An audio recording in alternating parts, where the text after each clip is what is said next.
Okay, so I am gonna do more on ace high flops, button versus big blind. I'm gonna try and come up with solid strategy over the next few days and finish this little project on ace high flops. So here we got ace queen jack. Ace queen jack is ace queen jack rainbow. And this is the GTO solution. As we see, there's going to be mostly a half pot sizing, so 75% of the range will be used betting half pot. I mean, we've got a massive range advantage, and we want to bet 100% of our hands. Some hands might prefer to bet small, such as maybe some jacks, but even a hand like queens don't mind betting half pot, and aces want to increase the sizing. And so just defaulting to a half pot full strategy sizing may look good, as we see that UV here is 3.574, 3.573. So basically, if you just bet half pot with your entire range, it should be perfectly fine. And like the responses against someone who's betting half pot with the entire range, compared to someone who's like GTO betting half pot only 75% of the time, it's going to be pretty much exactly the same. As we see, they should be folding basically all king high gut shots without any extra equity. So king high gut shots with a backdoor flush draw may consider calling, but otherwise you fold. And 10 high with backdoor flush draws, if it's got a kicker that worse than 5, then those are some of your better check raising candidates. Actually, reason for this would be probably since button's not going to be opening as many 5s, therefore like he's got more of these trash hands that he can bet fold, basically, I guess. Let's see, we should be raising king 10 quite often for value, unless it's got a backdoor flush draw. And queen jack, same thing.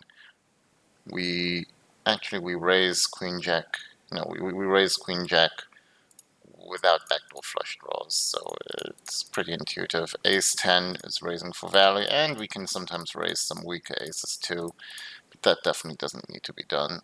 Pretty simple. After we raise, so this was something I analyzed which was kind of interesting, so let's analyze these two boards here. So here we have again half pot full strategy. The difference here is the raise sizing. So here the raise sizing is small. It's like from half pot to 6 big blinds, so maybe 2.5x. Here it's like it's like 4x raise basically. And the hands that he should be raising,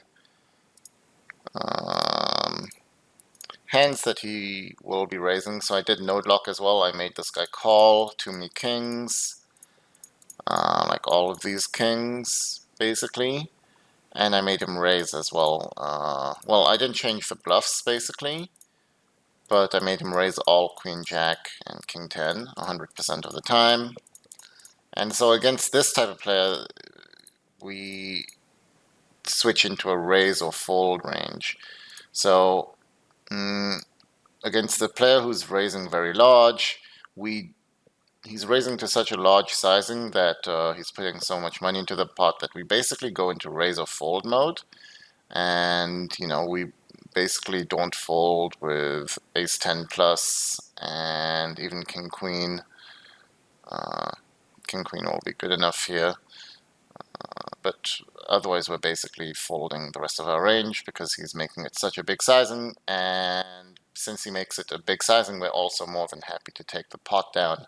While it's true that a hand like ace 10, it's not going to have too much equity against queen jack or king 10, we still make him fold out like his backdoor flush draw gut shots and stuff.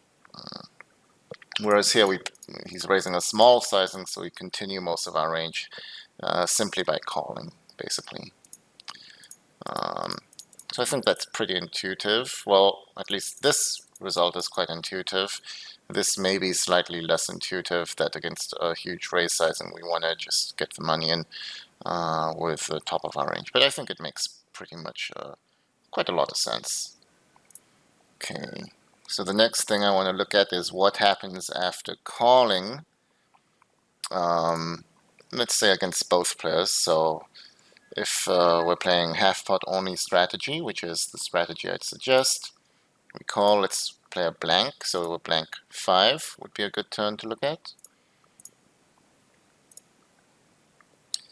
And in this situation, he bet calls. Oh no, he raised, okay. There we go, so it's 100% check. And 100% check, okay. Actually, one thing we could quickly do is we could look at how to play against the raise firstly. Like, how should out of position play once he raises with like these 10-2 suited, for example. I think that could be interesting. So we raise, let's bring the blank turn, and on the blank turn, we give up with our 10s about half the time. We do keep barreling with a flush draw, but that's about it. And will all in be a proper sizing to use? All in, it's gonna, yeah, the bet sizes on the turn will mostly be composed of either all in or like a block bet. So it looks like naked aces will often be block betting, and king 10 as well. So ace 10, king 10, those types of hands want to block bet, whereas queen jack wants to simply go all in. 10s with the flush draw. That's interesting. Let's do this.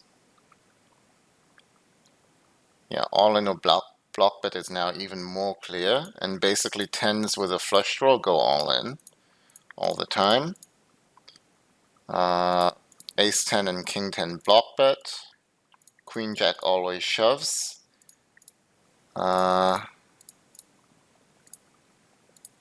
And then the weak aces are kind of mixing, like ace 6 was our weakest ace. So the weaker the ace, the more we might consider just checking, protecting our range.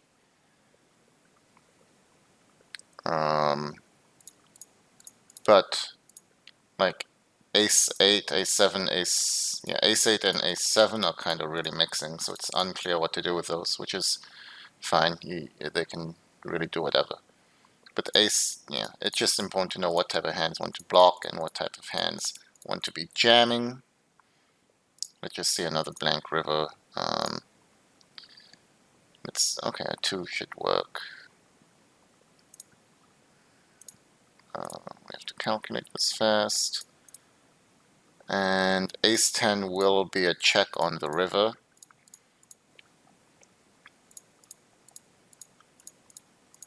I wonder what will happen. Like, we're not check folding the ace 10, I guess, yeah. He should be bluffing sometimes. With what? Well, actually, no, he's just not bluffing. Does he have a bluffing range here? It looks like he doesn't have any bluffs.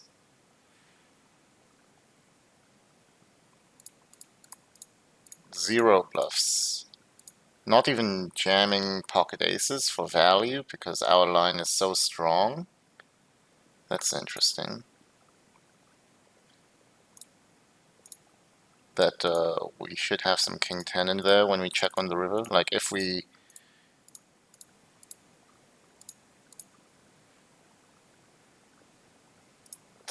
bet and this comes,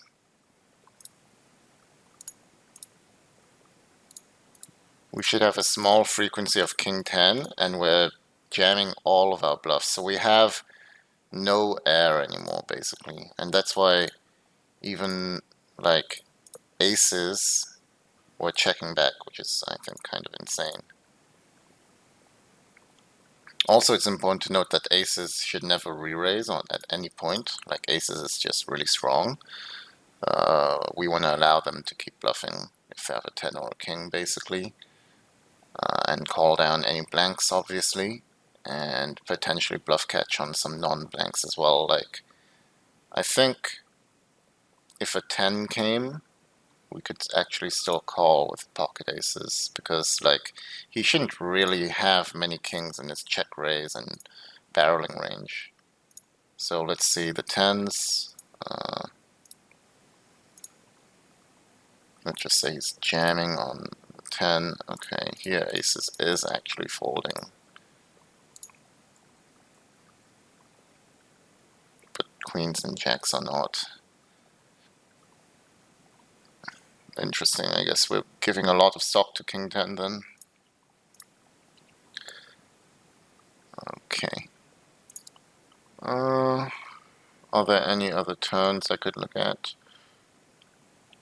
Probably, like, let's just take a look at a 10 on the turn. Okay, how do I remove this?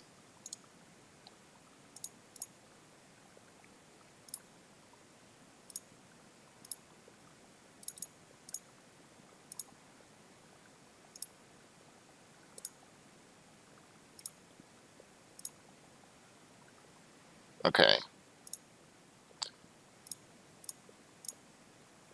Okay, that's how we do it. Okay, so we got a 10 on the turn. On the turn, we should check at an extremely high frequency, and if we do bet, it's always going to just be a block bet. Makes sense. If we're betting, it's basically, the king for value.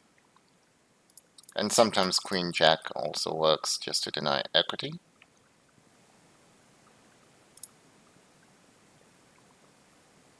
It's such a small bet that we still call basically all two pairs. However, we can start folding like the weakest top pairs. And when check to, I think we could also use a block bet strategy ourselves. So let's say we bet 25% on the turn.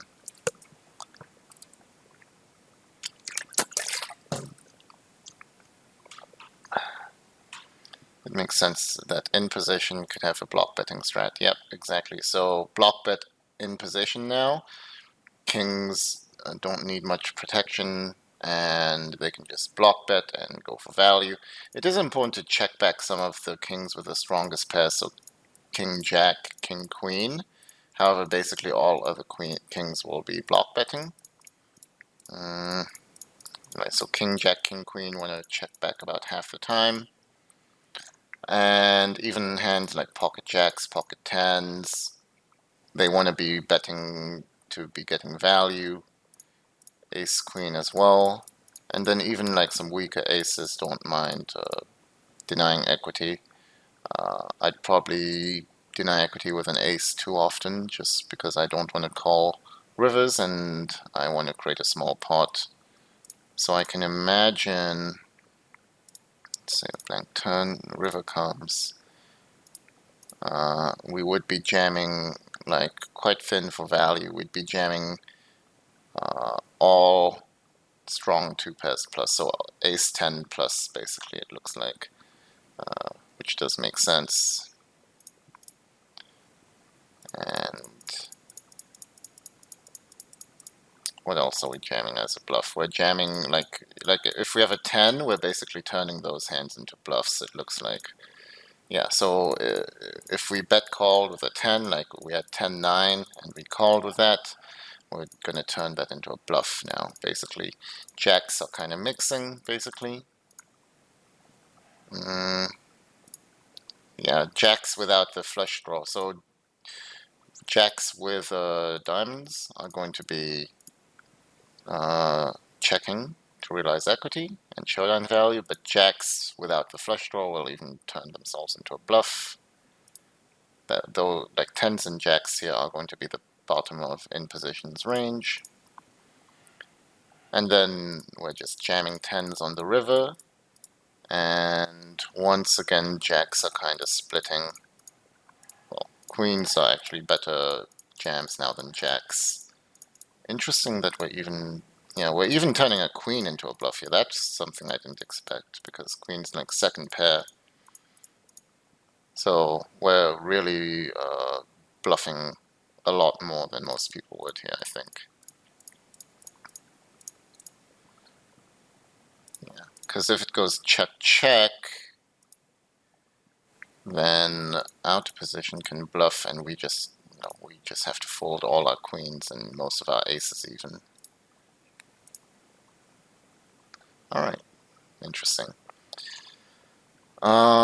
Yeah, so I think those were two interesting turns. Let's quickly look at some turn barrel spots now. Okay, so in GTO, I'm gonna simplify the strategy because that looks extremely confusing. And here we have non-GTO, or like, GTO half-pot only. I think half-pot only is a good strategy, and here we've got someone who's calling too much against half-pot, and also check-raising a bit too much with the strong hands. So his turn range will be weaker, basically. Let's also round this, simplify the game tree. Okay, so the sizings will be split between half-pot again and three-quarters everywhere. Difference is we go 3/4 more against calling stations on the flop because they have a lot weaker hands. So firstly, our value gets more value, and secondly, we get to fold out. We have some more fold equity with stronger hands. So hands like ace-9 or ace-queen, which was sometimes being bet half-pot, are now being bet fully, like 3/4 of the pot. Yeah. So what type of hands want to be betting 3/4 of the pot here? So ace-king, ace-queen, and ace-10, clearly. Jacks and queens are more vulnerable. Queen-jack. Aces is less vulnerable. Ace-jack also betting smaller. It's weird. Weird how ace-jack is betting smaller, but ace-queen isn't. Probably has something to do with the calling ranges, like with ace-jack, if we bet large, maybe we want some queens to call. Like if we bet smaller, they have to call a lot of queens again, basically. If we bet half-pot, whereas if we don't, then they won't, like, In reality, I think people will be more inelastic. They'll just, if they have a queen, they'll either call or fold, and the sizing won't make too big of a difference. So maybe it's best we just select one size here. And it's really like what size we think is going to be better here. I mean, the thing is, when we barrel half pot, he's got so many kings that he's going to fold anyway against the station. And half pot is the overall preferred sizing here too. So I do feel like just using half pot on a blank turn as a barrel as a standard is best, because like he just has so many naked kings that he's going to end up folding. And I think people can fold, they're folding most of their jacks, they're folding all the jacks without backdoors, and I think a lot of people can still fold, like a lot of these medium queens, even against half pot. So I do like half pot as an exploit against the population. Okay, let's look at a few rivers. Let me actually see first.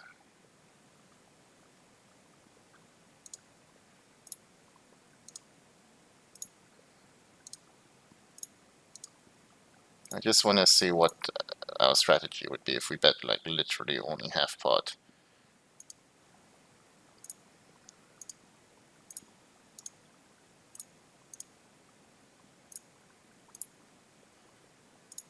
So half pot only, and we can now, if we use only half pot, we see we can barrel pretty much almost everything.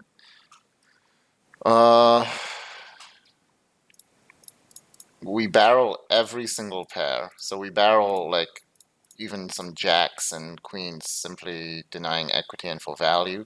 Like jack, like any pair plus gut shot is always barreling. Like jack 10, queen 10, queen king. Also important to note that fives are some of our best bluffing hands on the turn because we're blocking like the turn two pairs. So, you know, they might have called a hand like jack five or queen five, ace five certainly, but we're blocking the two pairs, and therefore, if we ever hit a five on the turn, we definitely need to be barreling. And, you know, we're basically barreling even queen eight plus, jack eight plus for value. And here we barrel even like slightly more. The only hands that are interested in checking would be like maybe a few kings, but even a lot of kings will be barreling. So when we barrel with kings, it's better to have the weaker kickers. Let's try to think why weaker kickers would be better here. Let's see. Because they have to call. No, wait. Why would weaker kickers be better to barrel?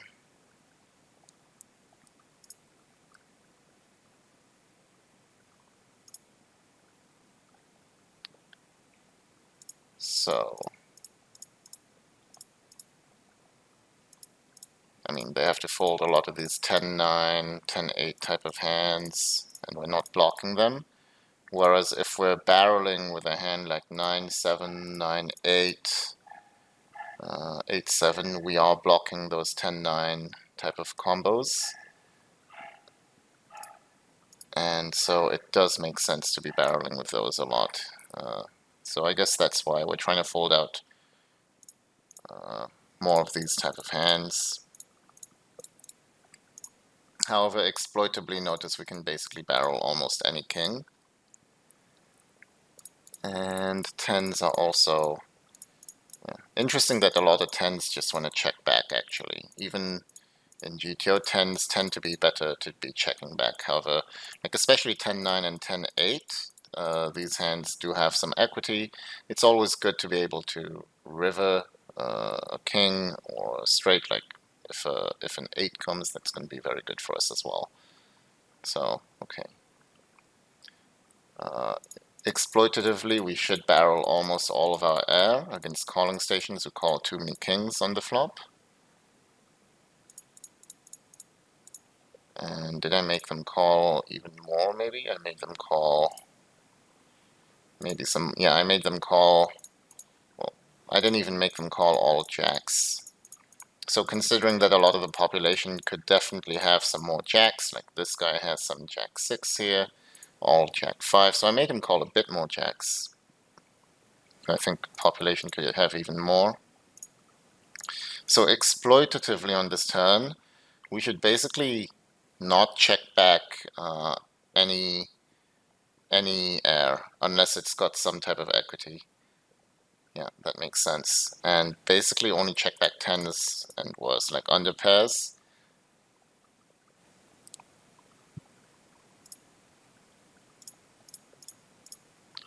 Yeah. So basically sixes to tens will be our checkbacks for value. We're going to check back some of the weakest queens and weakest jacks, but we're still barreling like queen 8 plus, jack 9 plus. And we're turning like all fives into a bluff. We're turning most gut shots into a bluff unless they have a lot of extra equity. And we're turning pocket threes and pocket twos into a bluff. And like, I'm sure that a lot of those pocket threes, pocket twos are just going to keep barreling. So let's say a blank 7 comes.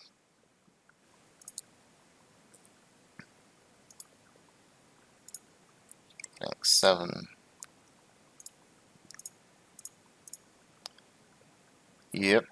So 3s and 2s will jam on the rivers, and even like most of our 5s are still like 7. Well, okay, 7 5 is a 2 pair. So not all of our 5s, but quite often with a 5, we're just gonna jam. And GTO would actually always jam a 5.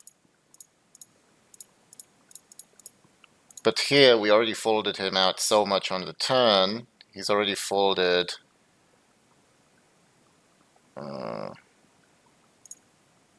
like a lot of kings, basically.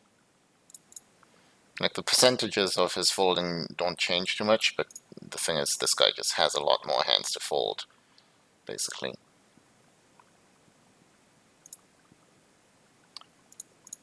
So yeah, on rivers, it's obviously going to depend a lot on, you know, if we think that he called enough queens on the turn, then it definitely makes sense to just jam on the river with a 5. If we don't think he called with enough queens on the turn, because against half pot he should be calling pretty much all queens. If we think they start to fold queens already on the turn, then we can probably check back more of our 5s.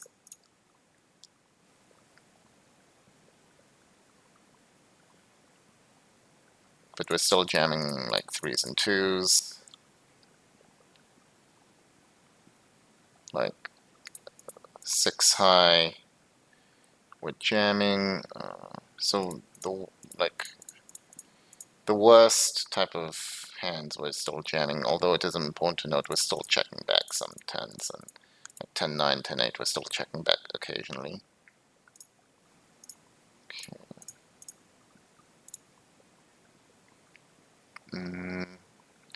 And we do jam all aces for value, so I mean apart from ace 3 or ace 2, basically we're jamming every single ace for value on the river still.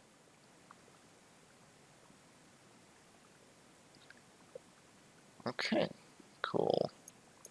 We can also check out maybe the 7 of diamonds instead. See if things change very much.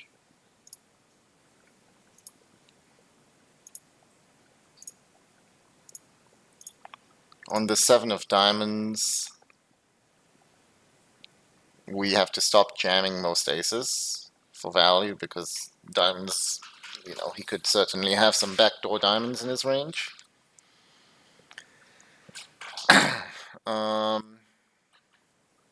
But we're jamming like 2 pairs plus, and since we have a decent amount of backdoor diamonds ourselves, that should be enough. And since our jamming range becomes 2 pair plus, we can now jam all 5s. We're expecting to fold out all queens now, so that's good. Let me empty this. Let me see. Nothing. What are we jamming? Like, what bluffs are we jamming?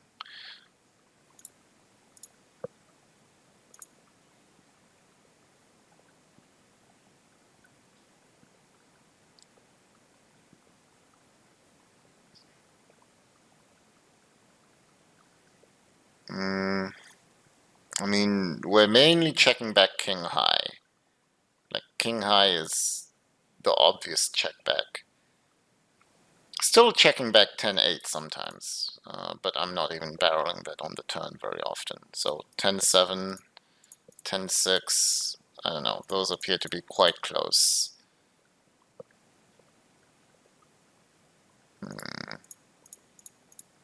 But if we had to break it down, it looks like, I don't know, kings and 10s, maybe we can give up a bit more. But we jam basically everything else. Yeah, pretty simple. Okay. Finally, we can check out 4 straights. Just do a 10. On the 4 straight, we're jamming, well, yeah, we have to jam all air now. And even a lot of, like, bottom, like jacks, we have to just be jamming a lot of jacks. Well, all jacks, basically. And obviously we will have a decent amount of kings in our range, and we're not only jamming jacks, we're also jamming still our sets, and our strongest two pairs, so ace 10 plus will be jammed for value as well. Even queen jack is still being jammed for value. Okay. So since we've got such a wide value range here, we have to be bluffing quite a bit too. I wonder what people will be playing here. Like, will people be calling down with all two pairs? You know, they might be calling down all two pairs. Let's see. I don't know. Do I think someone is folding queen 10 ever? No. What else? Jack 10. They rivered two pair. Probably not. Jack 5 maybe. I can keep that. Top pairs, they're supposed to call, sometimes fold sometimes. I think that's kind of realistic, that they'll call sometimes, fold sometimes. So, yeah, probably they fold all queen 2. So it's not going to change too much, but maybe we can bluff a bit less now. Well, okay, now he's overcalling so much. Well,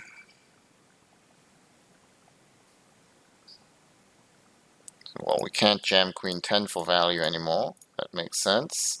But we can jam pocket aces and ace queen, which we may not have been doing before. So this is generally how I'd be playing in general. Like, I think this is how I'd actually play.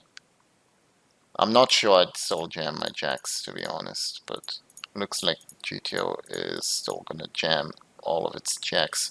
Although I'm probably betting more jacks on the turn and less on the river. Whereas, like, GTO is betting a lot of queens, which I wasn't doing. Planning on checking back on a lot of rivers, so that's pretty smart. And yeah, our bluffing range actually doesn't change, even if we're playing against the station on the river. Okay, let's look at, let's go back to the turn now. Let's go and see a 10 on the turn.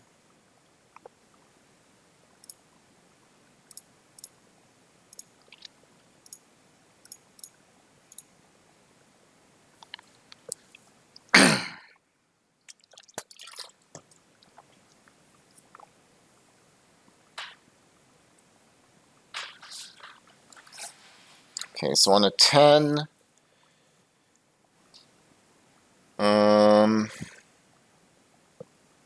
I should probably rebuild this branch first.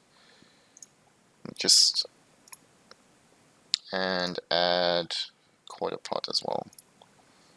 So quarter pot would be 2.25. Calculate. Let's rebuild this branch as well.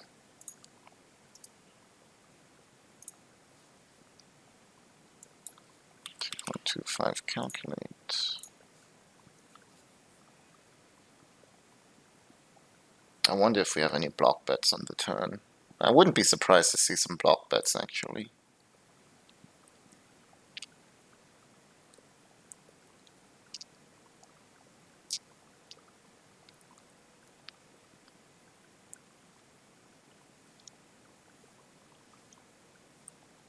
Okay.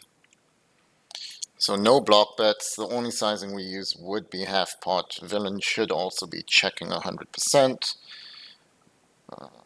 Okay. And alright, so this is interesting. So the sizing doesn't change, but against a calling station who is calling so much on the turn, we cannot barrel nearly as much. So as we see here, we can barrel pretty much 100% of our range, and there's nothing villain can do about it. Like, we barrel 100% of our range with half pot, and like, I mean, yeah, he's got to continue all pair plus flush draws. That's obvious, but he needs to fold all queens, calling all two pairs, all aces still. Okay. And here the hands he needs to defend, like he's got a lot more hands to defend basically. He's got a lot more kings because there's such a station on the flop. And since he had so many kings in his calling range on the flop, we end up checking much more. And he still has to call some queens because he's got a really strong calling range. So, but even if this guy overfolds, I don't think we can barrel that much. So whilst GTO would be barreling a ton on that king, on the 10, I think in reality we should be barreling much less.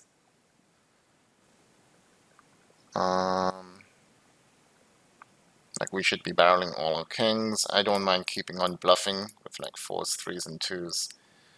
And maybe some 9s and 8s sometimes.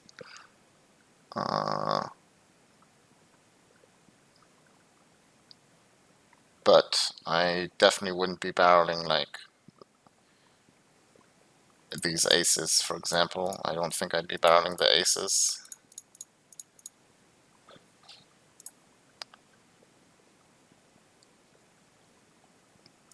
And yeah, I think we can also give up with our pure air basically on this turn against someone who's calling too many kings on the flop, which could very well be the case.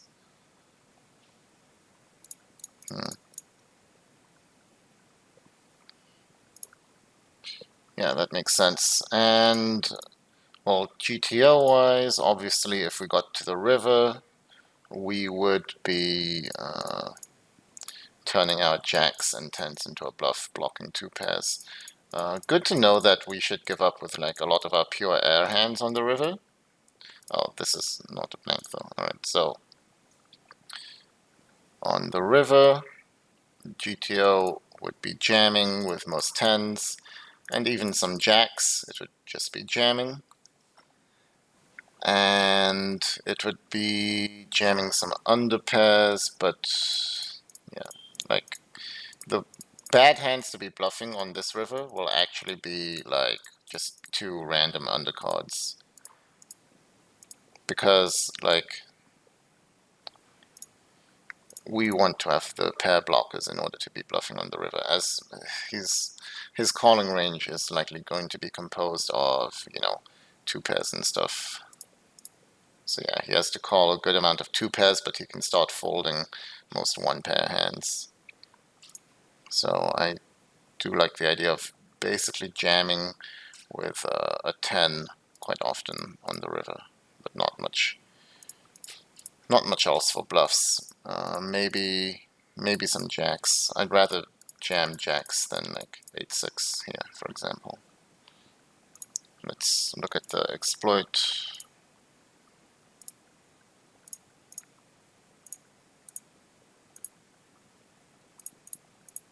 Okay, can't even jam for value because he will have so many kings that our only sizing.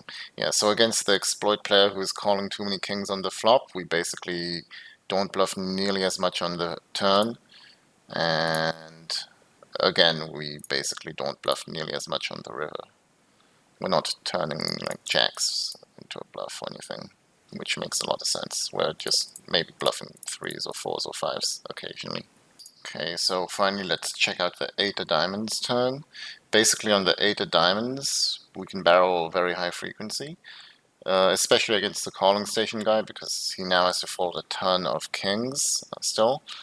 The difference between the 8 and the 5 is that on the 5 is a total blank, it didn't connect to the board. The 8 does, villain will have a lot of hands like 10-9 or 10-8. Therefore, on the 8, out of position should be check folding most of their queens, basically. Pretty much all their queens and pretty much all their jacks that they did call on the flop. Whereas on the 5, they needed to call a lot of their queens at least. Let's come back here.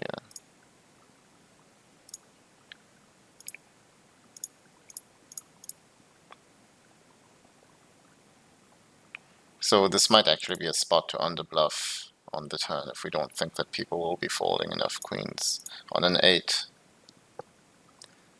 yeah, here we see that they have to call, you know, a bit more than half of their queens.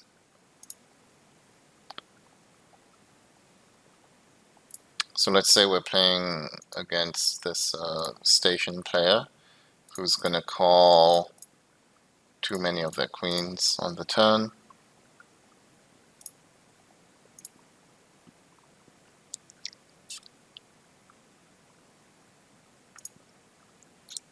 In this situation, our barreling frequencies will lower quite a bit.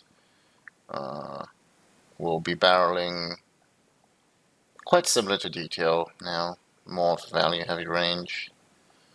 For some reason we're still checking aces here, although, you know, in reality I don't mind just barreling more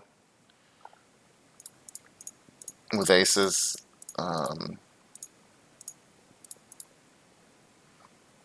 And yeah, barreling basically all of our air and pocket 3s and pocket 2s. Maybe trying to go to showdown with pocket 7s. Pocket 9s and pocket 10s makes a lot of sense to be checking back on the turn. But yeah, overall, against the calling station player on the flop, he's a lot more capped. He doesn't have his queen jack or king 10 like GTL would, but he has too many kings from the flop. And this guy might be calling too many queens as well on the turn. Even though he's calling too many queens on the turn, it doesn't really want to make us stop bluffing, basically, and we can still barrel with a huge range for value as well.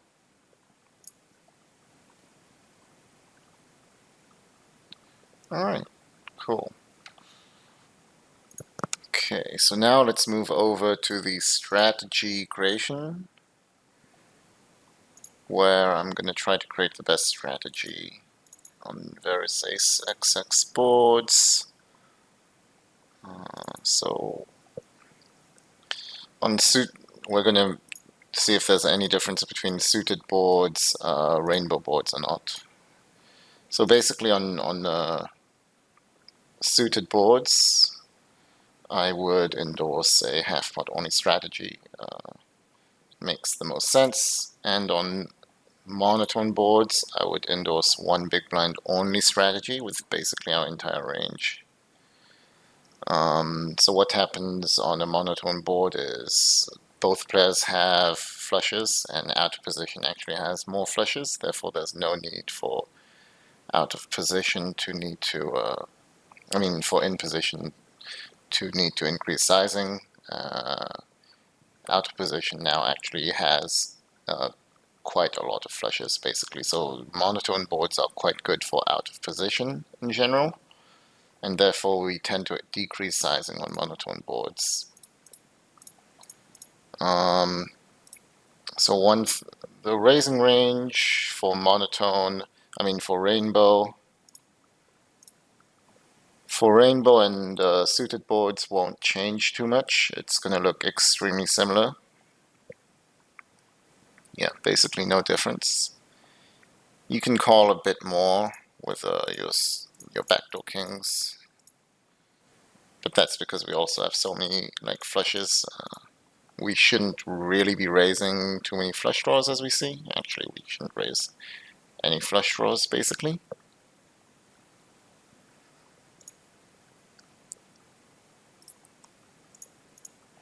Apart from a 10 plus flush draw. But on monotone boards, they need to be raising a huge amount. So not only should they raise their flushes against one big blind, I think if we did, okay, this is basically one big blind only, but if we bet one big blind only, they also need to be raising 10-8 100% of the time, 10-9 half the time, only 10-8 of diamonds is calling. And they need to raise a lot of random kings. You see, like they need to be raising king 6 with the 6 of diamonds, king 5 with the 5 of diamonds, king 4, king 3 with the 3 of diamonds, and they need to be check calling queen jack. So I think people will make quite a large amount of mistakes against one big blind only on monotone boards on this Broadway board. So I do think that one big blind only on monotone ace queen jack makes the most sense. And still folding a lot of jacks here, as we noticed. Like we're basically folding all of our jacks apart from the weakest kickers, as we're not blocking any of his bluffs with jack 4, jack 3, jack 2, but we're folding most of these bad jacks basically, even against only one big blind. So it probably means we can barrel a ton in position as well, since people are less likely to fold these type of hands. And they might raise a bit too much with flush draws. To finish off this board texture, I think maybe just look at a few turns. So, if the flush turn comes, he should be checking always, and in position should generally be using a very small sizing. I think, wouldn't be surprised if in position even just block bets on the 4th flush as a standard.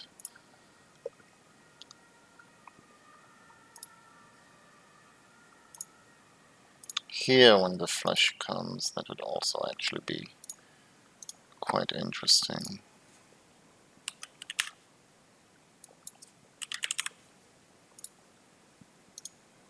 Just assume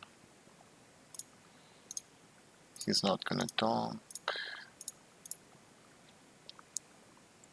Yeah, so on the turn, we see on a monotone board, when the 4th flush comes, the only size that needs to be used is basically block bet. We would block bet 2 pairs plus for value, basically, intending to check them back quite a bit. Maybe even a hand like ace king works well at the block bet, at least without the diamond.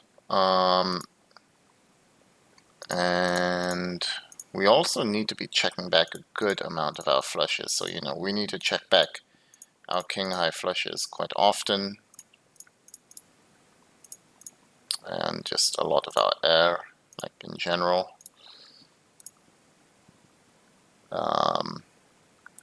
Let's take a look at what flushes we bet.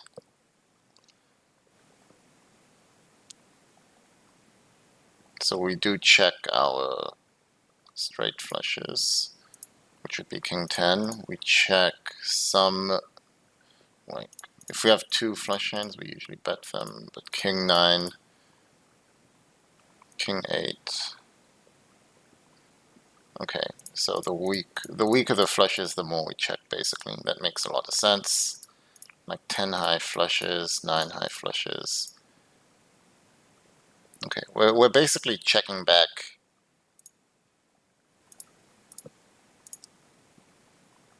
like 10 high flushes and worse.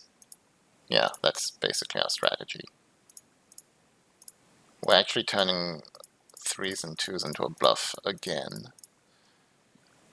It's going to be one of our better bluffs.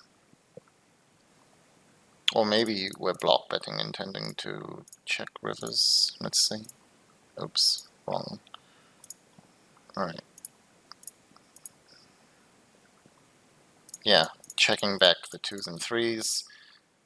And if we did have, like, if we did barrel with even a 9 high flush, we're just going to jam it for value now.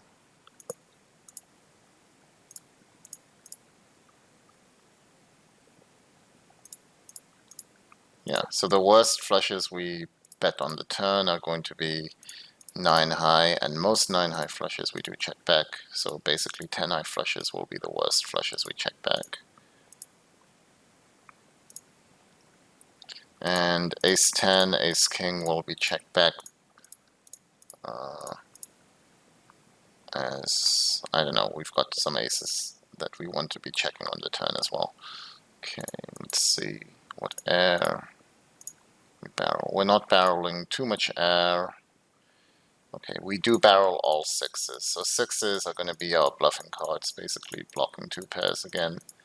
And yeah, okay, that makes sense. So we're checking a ton here, and we're checking a ton of air, and we're only going to be bluffing when with six.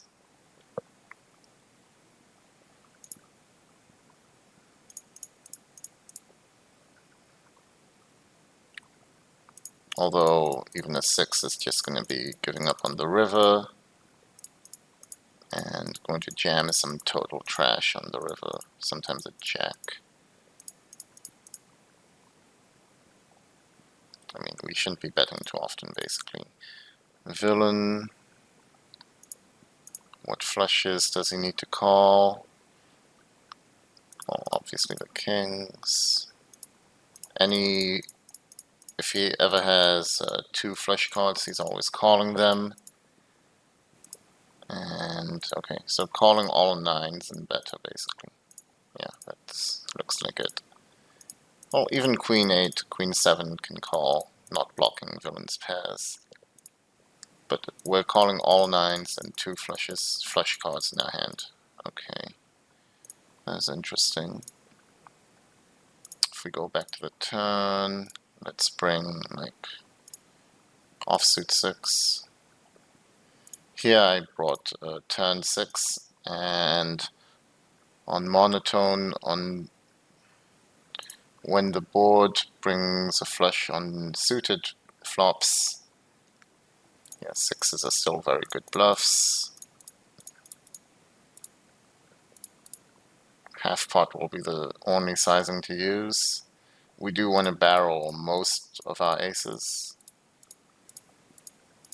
I mean, especially with the ace of diamonds, basically. So, ace plus any equity will barrel. Ace without any additional equity will check. King, queen will check. Queen, jack will check. Pocket aces will check to balance our range. 3s and 2s will barrel.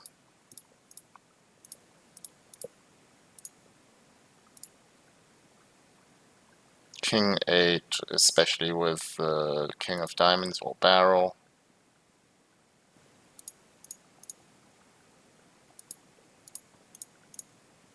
And yeah, pretty basic plan here. Blank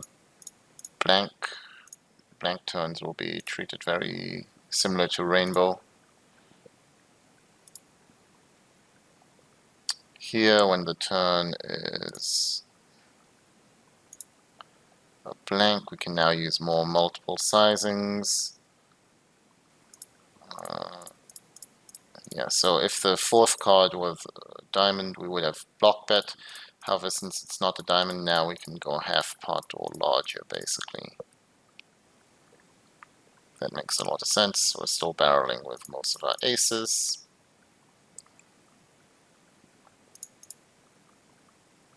Okay, checking back under pairs. Yeah, so the fourth diamond really makes a difference. And yeah, this looks quite similar to this. I just included multiple sizings here, but there's not going to be much difference if we just use half pot as we see. It looks quite similar in terms of what hands we're barreling. Alright, great.